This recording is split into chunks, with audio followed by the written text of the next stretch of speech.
Hey everyone, I'm Rohan. Today we're going to take a journey back in time to understand the story of how a newly independent India began to build its economy. This is a story of big dreams, tough choices, and the making of a nation. And I'm Priya. Just think about it for a second. In 1947, this was the biggest, most dramatic question facing India's leaders.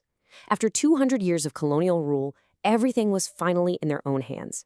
It was up to them to decide the country's destiny. So let's break down this tough choice. India had two very different paths in front of it. One was capitalism, where the market decides everything and profit is the main goal. But there was a huge risk that the poor would get left behind. The other path was socialism, where the government owns everything. It promised social welfare, but there was no place for private property or democracy. So which path did India choose? Well, it chose a completely new one, a middle path, the mixed economy.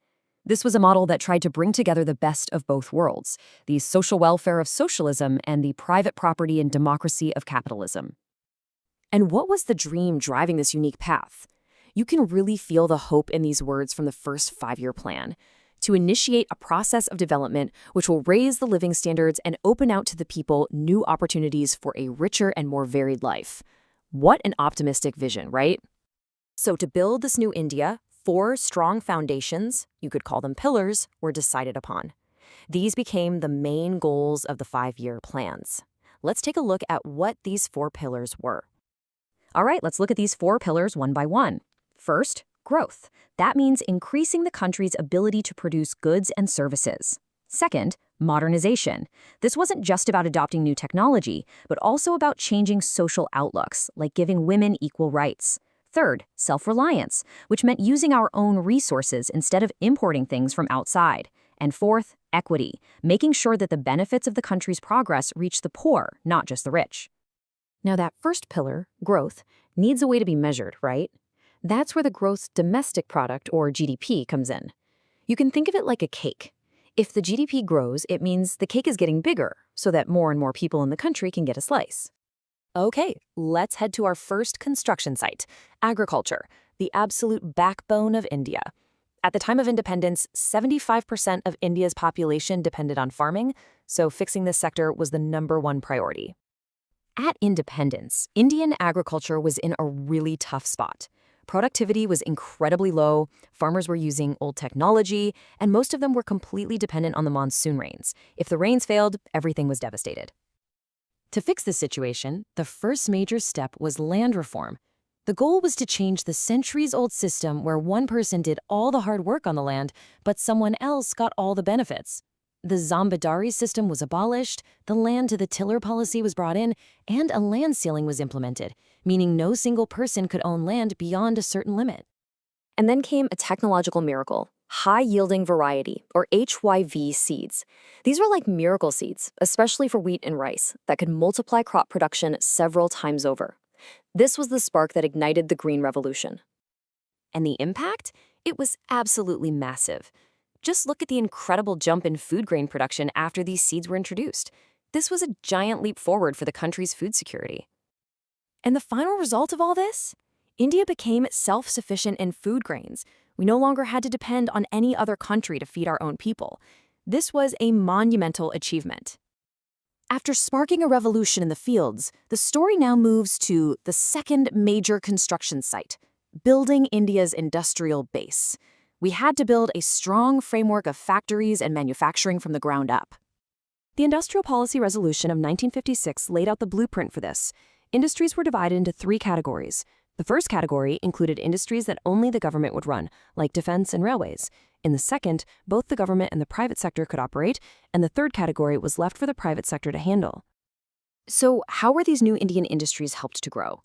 Well, a policy called import substitution was adopted. This basically meant building a kind of protective wall to shield them from foreign competition.